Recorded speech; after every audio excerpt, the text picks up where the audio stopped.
जय हिंद साथियों। आज की इस वीडियो में हम बात करने वाले हैं इंडियन पैरामिलिट्री फोर्सेज के बारे में। इंडियन पैरामिलिट्री फोर्सेज जो इंडिया की इंटरनल सिक्योरिटी और जितना भी डिफेंस सिस्टम है उसको काफ़ी मजबूती प्रदान करती हैं। और हम बात करें अगर कि जो एनएसजी, एसपीजी, इनमें कहाँ कहाँ से कौन कौन सी फोर्सेज से जवान जाते हैं, तो आइए हम शुरू करते हैं इंडियन पैरामिलिट्री फोर्सेज के बारे में। मैं ऋतिक जाखड़ आपका स्वागत करता हूँ A1 फौजी यूट्यूब चैनल पे। तो आज हम सबसे पहले बात करने वाले हैं आपके सीआईएसएफ की। सीआईएसएफ जो कि सेंट्रल इंडस्ट्रियल सिक्योरिटी फोर्स होती है। तो ये है जो एयरपोर्ट्स हुए, मेट्रो हुए और इंडस्ट्रियल एरिया जितना भी होता है उसको ये सिक्योरिटी प्रदान करते हैं। और इनमें फैमिली फैसिलिटीज़ आले दर्जे की मानी जाती है। सबसे बेस्ट जो फैमिली फैसिलिटीज़ होती हैं वो सीआईएसएफ में ही मानी जाती हैं। बट इनमें जो है वो छुट्टियां कम दी जाती हैं। छुट्टियां इसमें 45 डेज की होती हैं। बाकी सभी पैरामिलिट्री फोर्सेज में 75 डेज की छुट्टियां होती है। इसमें 30 छुट्टियां कम होती हैं। तो उसी हिसाब से इसमें आपको 1 महीने की बेसिक पे एक्स्ट्रा दी जाती है हर साल। वैसे तभी बोलते हैं कि सीआईएसएफ में 13 महीने का जो है वो पे मिलता है। और आगे अगर हम बात करें एसएसबी की, तो एसएसबी की बात करने से पहले हम आपको एक बात और बता दें सीआईएसएफ के बारे में कि सीआईएसएफ में जो है वो कमांडोज होते हैं जिनको निंजा कमांडो बोला जाता है। तो आप उनमें भी जाके डिप्लॉयमेंट ले सकते हो। उसके लिए आपको 4 साल मिनिमम सर्विस होनी चाहिए। उसके बाद आप कमांडो कोर्स करके आप उसमें जा सकते हो। अब अगर हम आगे बात करें एसएसबी की, एसएसबी सशस्त्र सीमा बल जो इंडो नेपाल और इंडो भूटान बॉर्डर की सिक्योरिटी देता है। तो एसएसबी का काम जो है वो अवैध जो सामग्री आती है Indo Nepal Indo Bhutan border से, अवैध गतिविधियाँ जितनी भी होती हैं, सामग्री हो चाहे वो कोई इंसर्जेंट का आना हो, कुछ भी हो, उसकी सिक्योरिटी करना एसएसबी का काम होता है। और जो एनओ ड्यूटीज़ हैं, एनडीआरएफ की भी इनकी बटालियन 2 बटालियन एनडीआरएफ में भी डिप्लॉय हैं। और अपनी जो है वो एसएसबी को इलेक्शन ड्यूटीज़ भी दी जाती हैं। तो काफ़ी जो है वो इंटरनल सिक्योरिटी के जितने भी काम हैं वो अपनी पैरामिलिट्री फोर्सेज के द्वारा किए जाते हैं। और हम बात करते हैं आगे आपके आईटीबीपी की। ITBP Indo Tibet border police होती है जो कि इंडियन और तिब्बत बॉर्डर पे तैनात होती है, जिसके नाम से आपको क्लियरली पता लग रहा है। तो इसमें भी जैसा सेम पैरामिलिट्री फोर्सेज की तरह इनकी भी इलेक्शन ड्यूटीज़ वगैरह सब लगती हैं। और हम अगर पे की बात करें तो पे सबकी सेम होती है। एसएसबी, आईटीबीपी, सीआईएसएफ सबकी सेम है। बाकी बेसिक पे और जो आपका ग्रेड पे है वो सबका सेम है। और इसमें जो एक्स्ट्रा होते हैं वो होते हैं अलाउंसेज। अलाउंसेज आप जितनी हाइट पे जाओगे अलाउंस उतना बढ़ता जाएगा। अलाउंस है वो ज़्यादा हाई एल्टीट्यूड के हिसाब से दिए जाते हैं। आगे हम बात करते हैं सीआरपीएफ की। तो सीआरपीएफ जो है वो नक्सलाइड इलाकों में ज़्यादा डिप्लॉयमेंट होता है सीआरपीएफ का। जो आपका छत्तीसगढ़ हुआ, झारखंड हुआ और जम्मू कश्मीर हुआ, श्रीनगर हुआ, इन इलाकों में सीआरपीएफ की ज़्यादा तैनाती होती है। और इनमें अलाउंसेज सबसे ज़्यादा अलाउंसेज सीआरपीएफ में माना जाता है, क्योंकि ये एनी टाइम रिस्क वाले इलाके में रहती है। सीआरपीएफ जो है वो एनी टाइम रिस्क वाले इलाकों में रहती है, इसलिए सबसे कम बंदे इनको बहुत प्रेफरेंस देते हैं। और बाकी सब कई बंदों का मेरे पास जैसे मैसेज आया था कि सर मैं तो सीआरपीएफ को ही दूंगा, तो वो उन बंदों की पर्सनल चॉइस है जो वो करना चाहें।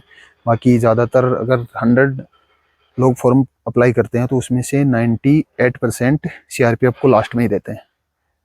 और आगे हम बात करते हैं कि सीआरपीएफ में क्या होता है। सीआरपीएफ में कोबरा कमांडोज होते हैं, जो सेम प्रोसेस है कि आपकी 4 साल ड्यूटी होनी चाहिए। 4 साल नौकरी के बाद आप कोबरा कमांडो के लिए अप्लाई कर सकते हो और उसमें आप जा सकते हो। आगे हम बात करते हैं बीएसएफ की। बीएसएफ जो है वो बॉर्डर सिक्योरिटी फोर्स होती है जो भारत पाकिस्तान बॉर्डर की निगरानी करती है पीस के टाइम पे। और जब युद्ध की स्थिति आती है तब इंडियन आर्मी आगे चली जाती है और जितनी भी पैरामिलिट्रीज हैं वो सारी पीछे आ जाती हैं। तो पीस के टाइम पे ये जितनी भी पैरामिलिट्रीज हैं वो पीस के टाइम पे ही अपना डिप्लॉयमेंट बॉर्डर पे रखती हैं। बॉर्डर पे जब भी युद्ध की स्थिति आती है तो इंडियन आर्मी ही आगे जाती है और ये इंडियन आर्मी के हेल्पर के रूप में और जितने भी अपने इंटरनल सिक्योरिटी के रूप में ये काम करते हैं। और आगे हम अगर बात करें बीएसएफ के बाद आपकी असम राइफल की। असम राइफल है वो 2 भागों में है। एक है जो उनका जो मैनेजमेंट सिस्टम होता है वो होता है इंडियन आर्मी के हाथों में, और जो उनका स्ट्रक्चर सिस्टम होता है वो होता है एमएचए के हाथ में। मतलब रक्षा मंत्रालय के हिसाब से उनकी ड्यूटियां लगती हैं। रक्षा मंत्रालय उनको ड्यूटियां देता है कि जहाँ भी उनकी ड्यूटी डिप्लॉय होती है, और उनका जो इंटरनल स्ट्रक्चर वगैरह है, जितने भी उनके काम हुए वो सारे जो है वो एमएचए के द्वारा करवाए जाते हैं। और रक्षा मंत्रालय के द्वारा उनको ड्यूटीज़ दी जाती हैं। और उनको जो फैसिलिटीज़ हैं वो जितनी फैसिलिटीज़ इंडियन आर्मी को प्रोवाइड करवाई जाती हैं उतनी फैसिलिटीज़ असम राइफल को प्रोवाइड होती हैं।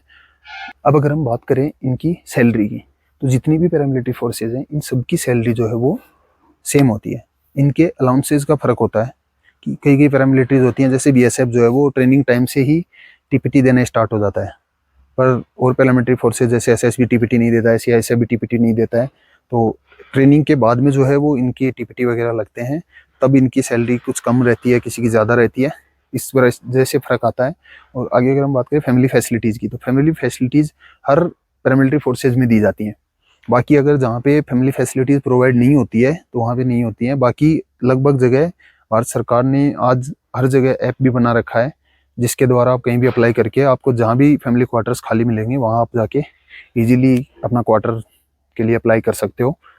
और आगे हम बात करें कैंटीन सुविधा की, तो कैंटीन सुविधा की बात यह है कि असम राइफल जो है उसको सीएसडी की सुविधा उपलब्ध होती है। जो इंडियन आर्मी को कैंटीन का कार्ड मिलता है वो सेम कार्ड असम राइफल को भी मिलता है। बट और पैरामिलिट्री फोर्सेज के लिए सीपीसी कैंटीन लागू है, जो आपकी पुलिस कल्याण भंडार के तौर पे आप जानते हो। तो उसकी सुविधा पैरामिलिट्री फोर्सेज के लिए उपलब्ध कराई गई है। आई होप हमने आपको इस वीडियो में पैरामिलिट्री फोर्सेज के बारे में जानकारी देने की भरपूर कोशिश की है। एक आपको पैरामिलिट्री फोर्सेज के बारे में ऐसे बताने की कोशिश की है कि क्या इनका काम क्या होता है, ये कहाँ कहाँ डिप्लॉयमेंट इनका होता है, और इनको फैसिलिटीज़ जो हैं वो कितनी इनको बराबरी पे फैसिलिटीज़ दी जाती हैं, किसको ज़्यादा है किसको थोड़ा कम है।